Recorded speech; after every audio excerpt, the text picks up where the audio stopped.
At sa bahaging ito ay ating pong bibigyan ng daan ang pag-aaral ng salita ng Panginoon. And before we dive into the meditation of the Word of God, I would like to invite every one of you to join me in this short prayer. Shall we pray? Father God in heaven, we thank you, for you are the one who has blessed us with your unadulterated, unvarnished word. By your words, we are fed, we are liberated, and we are strengthened and healed. I pray now that you will bring illumination into our hearts and minds as we study your words in the guidance of your Holy Spirit. This is our prayer. In the mighty and powerful name of Jesus, our Lord and our Savior. Amen. Ang ating pong pag-aaralan ngayon ay paksa na may pamagat na A Case to Love God. A Case to Love God. At ang ating pong mga talatang pag-aaralan ay sa unang Juan sa Kapitulo 2 sa mga talatang 15 hanggang 17. 1 John chapter 2 verses 15 to 17, it says, "Do not love the world or anything in the world. If anyone loves the world, the love of the Father is not in him. For everything in the world, the cravings of sinful man, the lust of his eyes, and the boasting of what he has and does, comes not from the Father, but from the world. The world and its desires pass away. But the man who does the will of God lives forever." Before we understand how to love God, I would like to begin first of all with a rebuttal. Bago natin maibig ang Diyos, kailangan muna nating alamin ang mga bagay na hindi dapat nating ibigin. Sapagkat hindi natin pwedeng ibigin o paglingkuran ang dalawang Diyos. Ito mismo ang sabi ng ating Panginoong Jesus. And here in the book of 1 John chapter 2 verse 15, we see here that there are things in the world, and the world itself is what we ought not to love. The Bible says, "Do not love the world or anything in the world." And we can see that the things of the world are pretty much scarce and limited. Kung susumahin natin ang mga bagay sa sanglibutan na iniibig ngayon ng marami sa mga tao, ito ay nauuwi lamang sa tatlong mga bagay. According to the Word of God, they are the desires of the flesh, the desires of the eyes, the pride of life. These are the only things wherein all of our loves in this world fall into. Psychology classifies these desires and drives and inclinations and urges as our base instincts. Yan ang tawag ng psychology dyan. Ito ay mga base instincts. Ito ang pinakamababaw at mga damdamin na talagang masasabi natin ay walang malalim na kabuluhan. And our base instincts are our mostly unlearned, primal, and even animalistic instincts that are basically selfish and destructive. Ito talaga ang kalagayan ng mga tinatawag na mga drives and urges and instincts na ito. Ito ay mga bagay na makasarili, ito ay mga bagay na mababaw, at ito ang mga bagay na walang kabuluhan. And guess what? Satan tempted Jesus with all three of them. Ito ang ginamit ni Satanas para tuksuhin ang ating Panginoong Jesus. In the book of Matthew in chapter 4, verse 1 and 9, you can see the very temptations that Satan tempted Jesus with. The first one, Satan tempted Jesus to turn the stones into bread.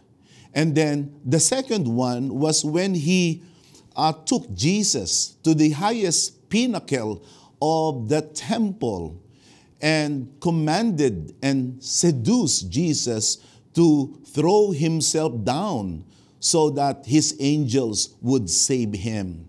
And then the third one was Satan showed Jesus pretty much the panoramic view of the kingdoms of the world today to somehow tempt him to worship him and to submit to him. But all of these temptations Jesus Christ rejected, because Jesus Christ knew for a fact that those temptations do not really belong to God, and they were not for Satan to give.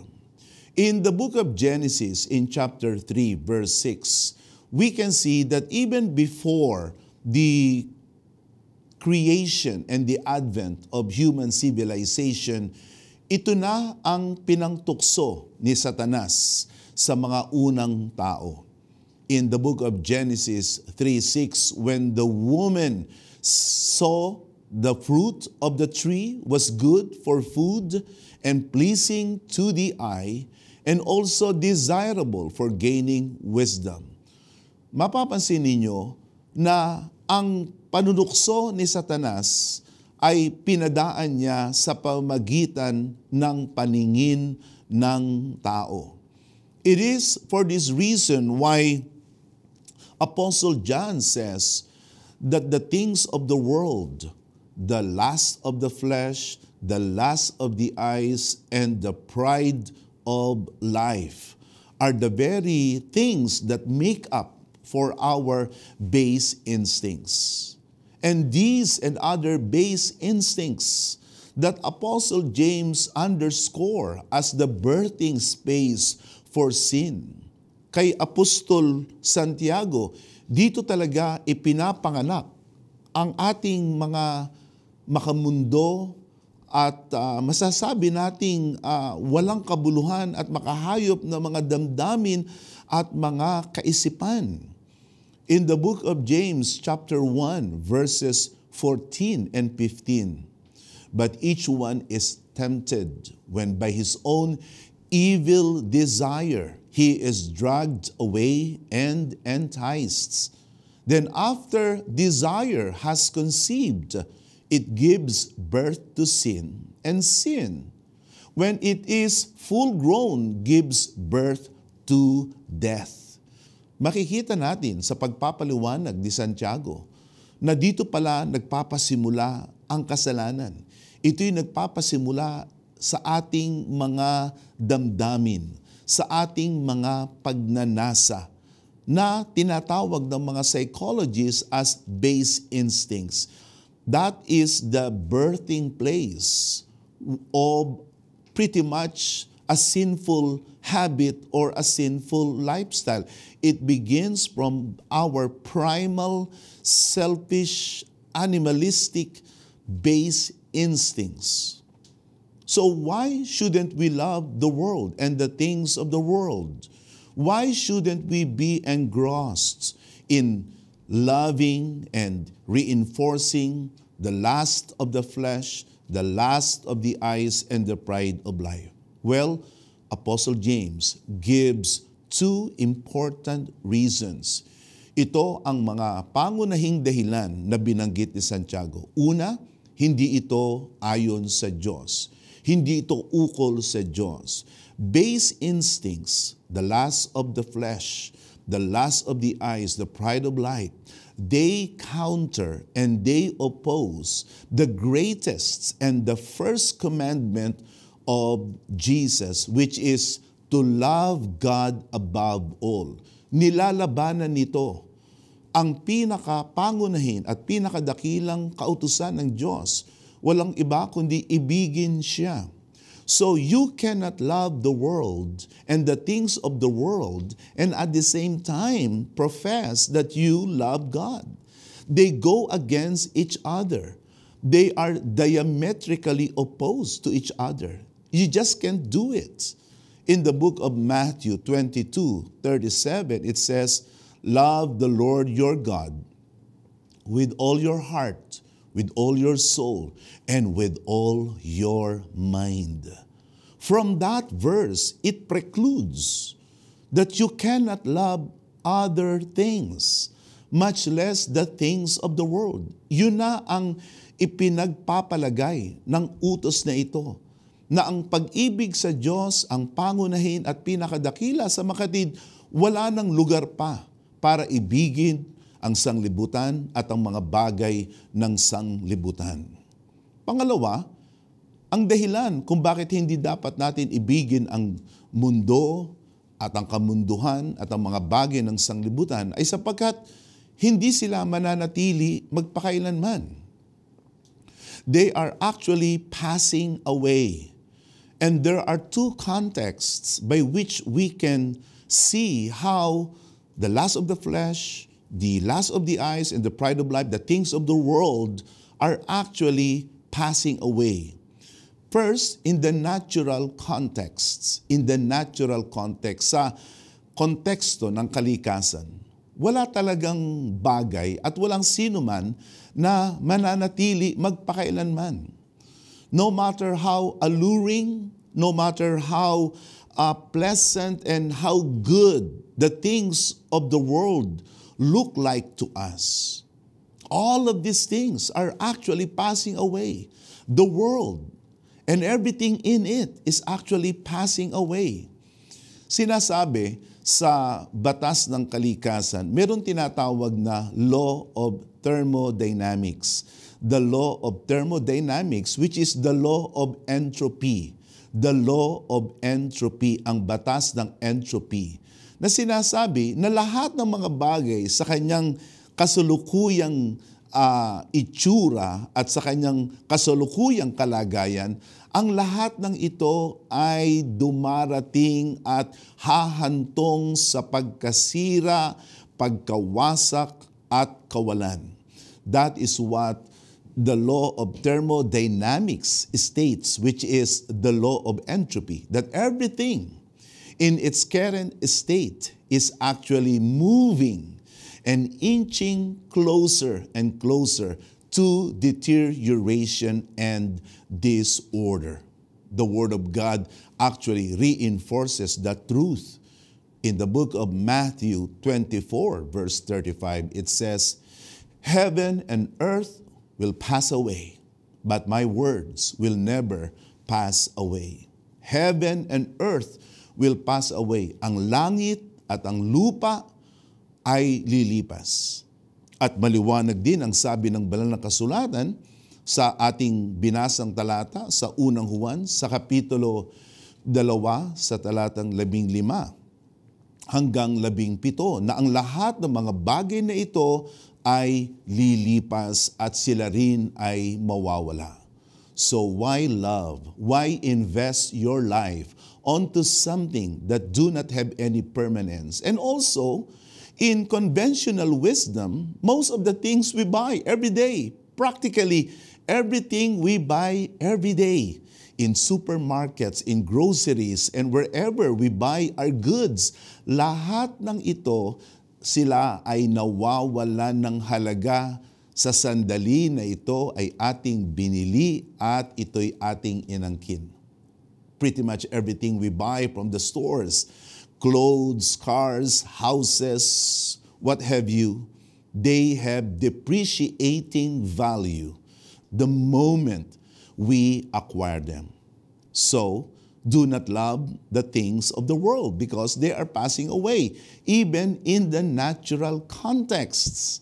Second thing is the eschatological contexts. Eschatology is the study of the last things. Ito'y pag-aaral patungkol sa mga bagay ng kawakasan ng huling araw. It is a theological term, eschatology. And in the eschatological context of things, our present earth and space as we see it is bound for destruction and annihilation. In the book of 2 Peter chapter 3 verse 7, by the same word, the present heavens and earth are reserved for fire, being kept for the day of judgment and destruction of ungodly men. The Word of God isn't playing or joking. The present heavens and the present earth are reserved for fire. Kaya kung ating titingnan ang ating sanglibutan ngayon, there's no debate that our world, that our earth itself is actually going through these throes, through these pains, and through this crisis. Marami tayong crisis sa environments. Our air is becoming more polluted. We are having scarcity of fresh water supply. Our forests are disappearing. They are denuded. Our land is eroding. There is overpopulation. And all of these environmental upheavals that are happening right now testify that the present earth and the heavens are actually gonna disappear. And so it leaves us the question then, where does this leave us? Ano ngayon ang ating dapat gawin? Paano natin ngayon magagawa na ibigin ang Diyos? Kailangan nating gawin ay sundin ang kanyang kalooban. That was the antidote that John presented in order to prevent ourselves from being seduced and being tempted by the world and everything that the world offers. Because all of the things the world offer, they do not have permanence. They cannot love you back.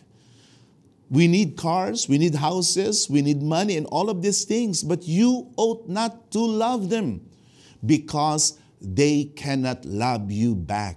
But we need to love God because God is the one who loves us. And this is His will for us. His will for us is to love Him with all our hearts, with all our minds, and with all our strength. The Bible says that we must do the will of God. Someone says, we become like those whom we love and worship. Nagiging gayon tayo kung sino ang ating sinasamba, kung sino ang ating iniibig. Pag iniibig mo ang karangyaan, magiging parang marangya ka na walang kapararakan. Pag ibigin mo ang salapi, magmumukha kang salapi. Pag ibigin mo ay kapangyarihan, ang kapangyarihan din ang sisira sa iyo. Subalit kapag ibigin mo ang Diyos at ang kanyang kalooban, you yourself will enjoy permanence. The Bible says, but those who do the will of God will last forever. If you do the will of God, if you submit to the will of God, you will enjoy real and lasting happiness, real and lasting worth and meaning in this life and in the life to come. Kaya sa mga sandaling ito, mga giliw naming taga-subaybay ng oras ng katotohanan, I hope that you will pause and consider these words of God at this time, to never love the things of the world or the world itself. Ang sanglibutan ay isang manunukso at kung tayo ay magpapatukso, tayo ay mapapahamak. Subalit, ang dapat nating gawin ay sundin ang kalooban ng Diyos. At marahil sa iba sa inyo, ang kalooban ng Diyos ngayon ay yaong tayo ay magsisi sa ating mga kasalanan. Talikuran natin ang ating buhay na malayo sa Diyos at sumampalataya tayo sa Panginoong Hesus bilang ating tanging Panginoon at tagapagligtas.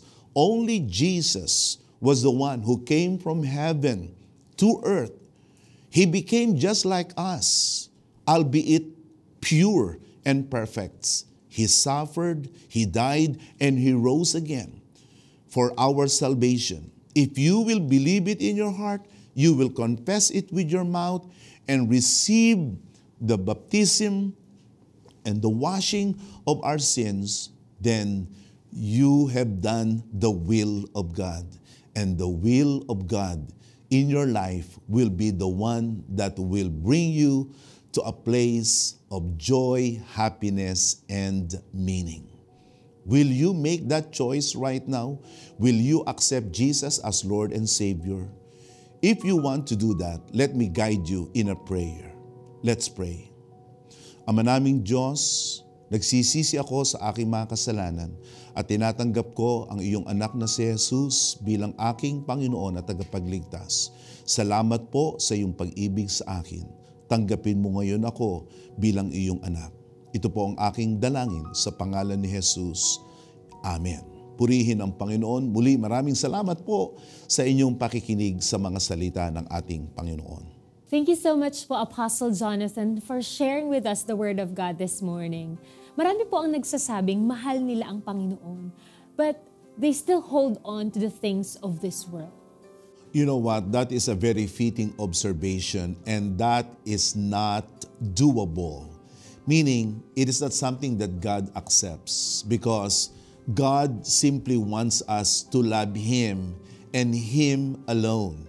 We cannot be sharing even a portion of our hearts to the things of the world, as I already pointed out in our short exhortation. So it's going to make us live life in a very contradictory manner. Hindi ganon ang paraan ng buhay na gusto ng Diyos sa atin.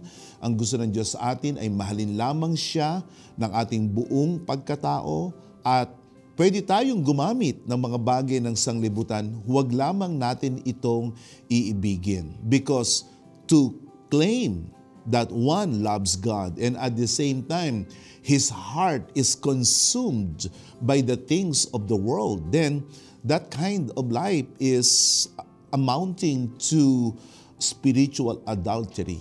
And that definitely is something that God is against.